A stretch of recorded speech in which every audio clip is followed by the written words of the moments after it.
Hope everybody out there's having themselves a great time. Of course, that song makes me think of my significant other. It's the first time I ever heard it. Truly looking for it. But Sarah Bareilles, I Choose You. Beautiful song. Love it. The Goddard Connection. Oh, yes. We kind of get into the little bit of, the Goddard Contradiction. I apologize. Get into a little drama that I was not aware of. I saw a little smattering of it on my channel, and it was the same issue, but I've kind of not as hardcore a stance, I think, as Agnes is as far as Goddard, right? I mean, just like, and that's awesome, don't get me wrong. But nonetheless, she talks about the little bit of the contradiction, and I thought that was fascinating. It was my first time hearing about it. But check it out. It's on this version of the Agnes and I's 4-part series. This is part 3. Hope you enjoy. Stick around. Going to be going out with another great tune coming up here in just a few. It's Dan Radio Style. And you know what's really incredible is if you go to Abraham Hicks, if you go to YouTube and put in Abraham Hicks subconscious versus conscious, Abraham doesn't support that there is a subconscious at all. Oh, so nice. What I'll do is when I upload this is actually put that YouTube down, because it really makes you think about things again from you think, because we've always been told that there is a subconscious. This. Let's talk about this. Yeah, Neville Goddard supports it. There's many law of attraction teachers that support it, but Abraham Hicks does not support there is a subconscious at all. Now, what does she say? I like that. So I frankly, and I'm someone that's I don't think anyone's 100%, frankly, ever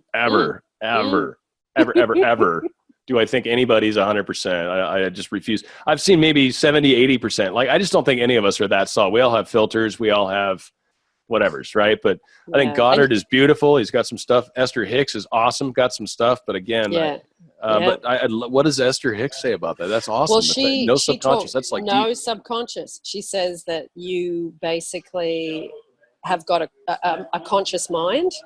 And if you are using your basically it was like if you're using your subconscious as an excuse as to why you can't change things, it's basically, now she didn't say it in these words, but it's basically a focus problem.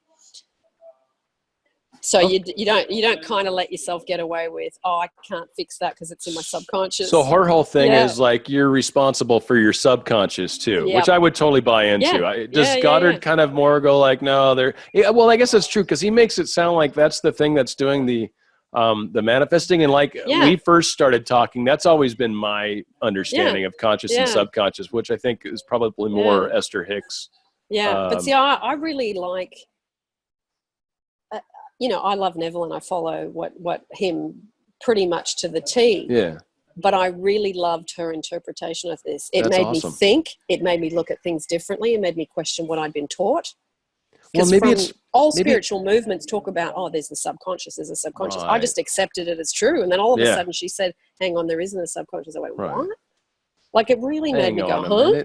It really, really spun me out when I first heard it. So maybe you and I can both put it in the...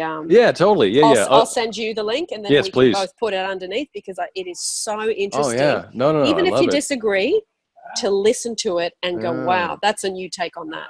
Well, and again, my first question, because Goddard was writing in the 60s, 50s and 60s? Is that roughly around there? Yes. Okay. Yep. So we are 70 years almost from that. Yeah. Like, it's a long time. It's a long time. I wonder if maybe Hicks's spin is kind of maybe more appropriate for where we are right now. Maybe back in the 50s, a little more black and white, a little more, let's give you a little wiggle room this way. Like, it's better people think about it this way. But now it's like we're evolved enough to maybe where it's like, you're responsible for your subconscious too. And that's why I guess we were talking about trickling up, right? Like, for me, that's where you get a chance to heal some of those things in our subconscious. I don't know to what depths the subconscious truly goes. I'm sure that we never, I don't know. I assume there's parts, like, we don't think about breathing, right? That's a subconscious activity. So that's strange. But what about licking the dashboard? Do you think I do that subconsciously?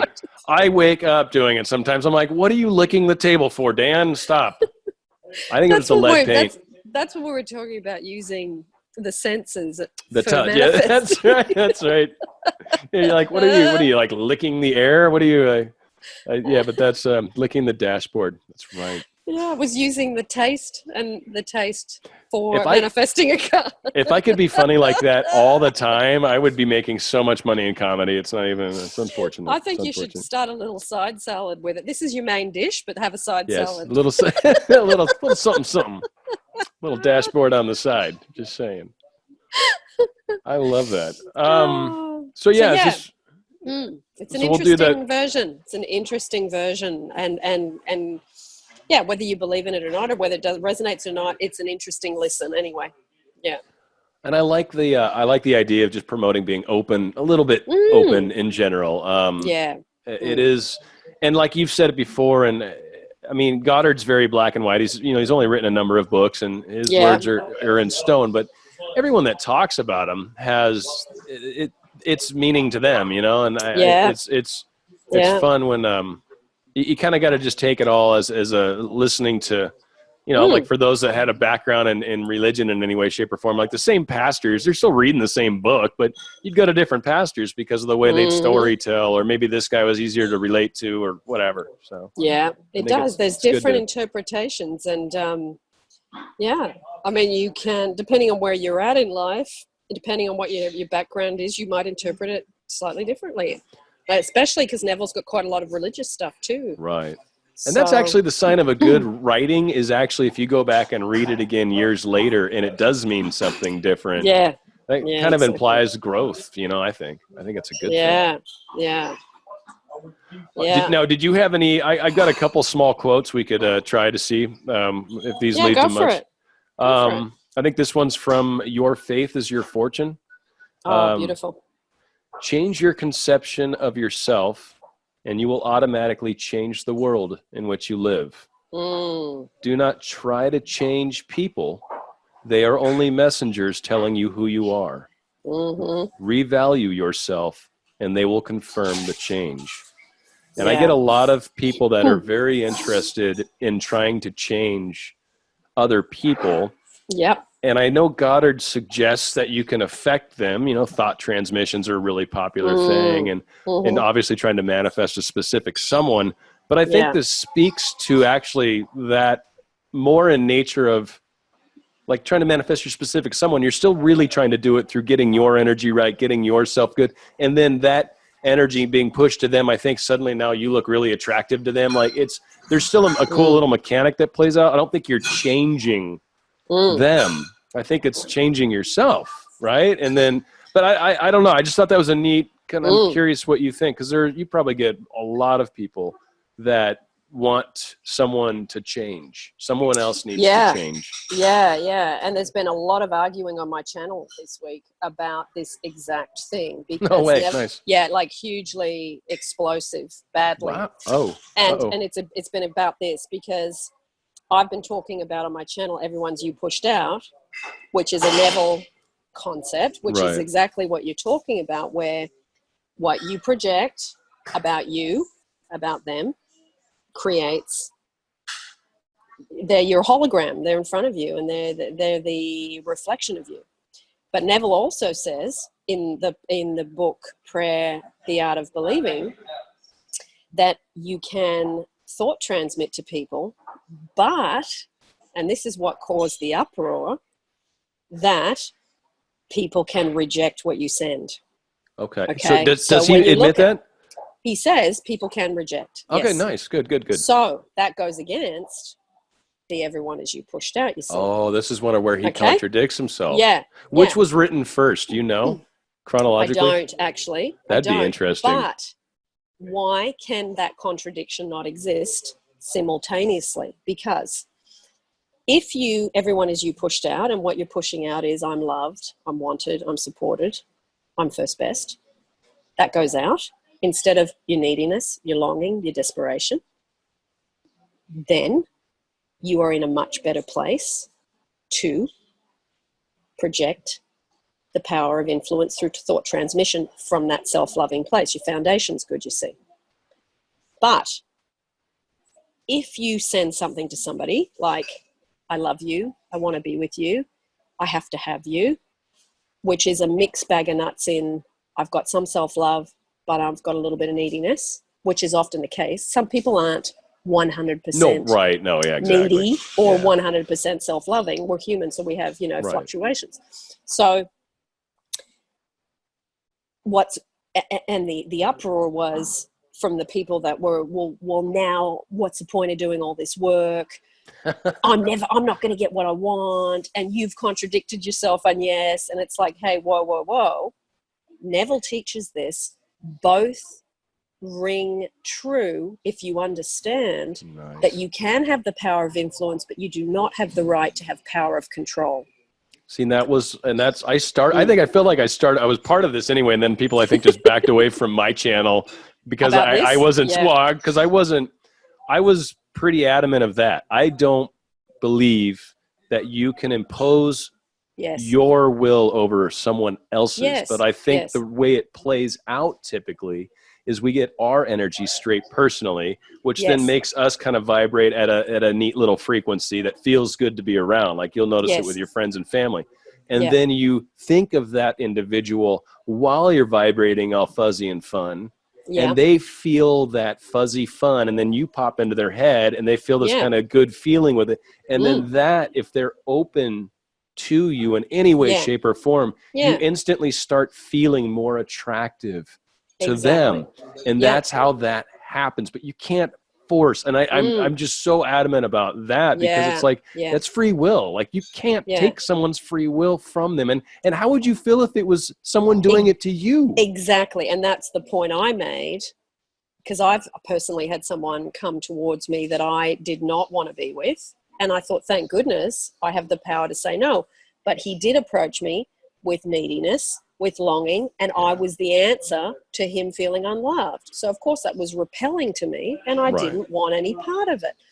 But then the argument was, but what if I'm doing the self-love and I'm projecting all the right things, and so I do all that work and the person can still reject me? It's like, well, in 85% of the cases I've seen, and that's through not talking out of that part of my body, but from experience. As in coaching people. Oh, gee, what part of your body do you mean? The dashboard. Oh, there, yes. But it's that thing of when you do the work and you said do. If you do. Sorry. If you do the work. I think the 4-year-old in me just popped out. I apologize. I can't help We've it. lost it. No, we have. Yeah, we have. That's two nuts. Two organic nuts. Two organic nuts. Certified, remember? Certified organic. Yeah, certified, yes. So, I've forgotten what I was saying now. You were talking about... the 85%. So if you do the work and you really can get the self-love happening pretty much, most of the time, not always, that... in 85% of the cases that I've read, that I've coached people on in my own personal life and all that stuff, you do have a good result. You get the prize. You get the person. But you have to remember that it's the unconditionalness of it has to be the person allows you to do it, and you are accepted by them because you've come in from a more selfless place where you understand self-love, and you give that to them rather than I just have to get my person. Right. So it's like it's a fine line. Everyone is you pushed out is operating all the time. Yep. But you still have the power of influence. But you got to be really honest with yourself about, and it's hard to measure. Like I understand why there's confusion about this because Neville's gone off in two separate tangents. Right. And the power of influence is definitely there, but the power of control isn't, and it never will be. And thank God. That's the difference. Yes, absolutely. And so the one question I posed, and I thought this was interesting, the answers I got to it, but it was the show I did that was on this topic because I was it had to do with the us pushed out, and it had to do with like basically forcing other people. And I said, if they don't want to be with you, they're not going to be. And that caused a little uproar. And so I ended up doing another show on it. And my question at the very end was, okay, and this is for anyone out there that's really like, I should be able to do this no matter what, okay, so you're with your significant someone. You've been together 6 months now, right? You guys are super happy together. It's everything you ever wanted. It's the most wonderful relationship you could hope for. And then I walk into the picture and I decide I want to take away your significant someone from you because I like them. And if I start doing my imaginal work, and if I start doing everything to imagine myself from being with your significant other, can I do it? Can I accomplish it? Can I have them? And I said, depending on how you answer that question is going to depend on where you're at with this. And for the people that basically would say, no, because you don't have free will over me, right? Then, you're right, 100%. And that's how that would play out and why you wouldn't want me to be able to.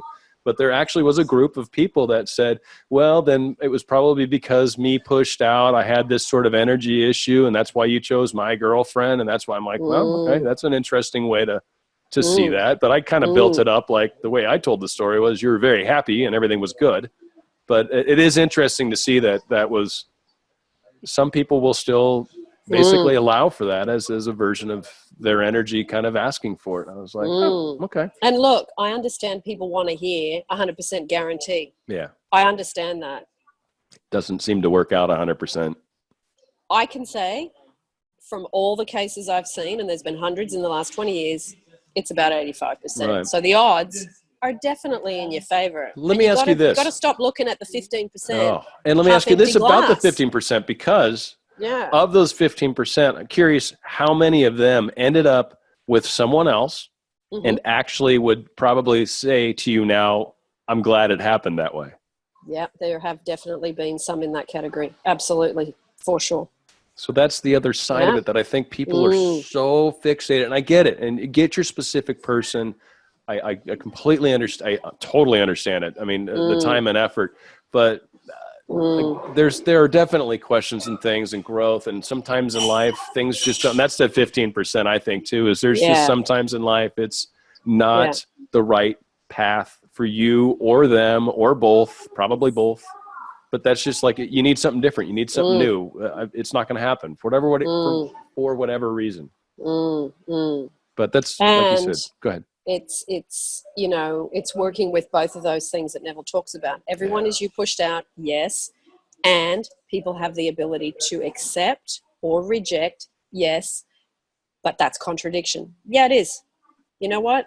I cannot argue that Neville has contradicted himself, but after years of studying these in different levels and seeing how it plays itself out in real life 3D with men and women, with men and men, with women and women, because it doesn't matter whether you're gay or straight, it's the same, that this does work out a lot of the time, but there's a little bit of the time it doesn't work out. And if you see that as a contradiction and you want to keep focusing on that, you want to keep beating yourself over the head as what's the point of doing all this work? Because if it's not going to work for me, what's the point of putting in the effort? Well, you've missed the whole self-love thing. You're putting a motorboat. You're putting a motorboat to go downstream faster. Yeah. Right? I mean, isn't that basically what Hicks is referring to? And she's like, if you're putting a motor on the back of your boat, then you've missed the whole down the stream, letting go of the oars. Don't analogy. get it. Yeah. And that's the same thing as.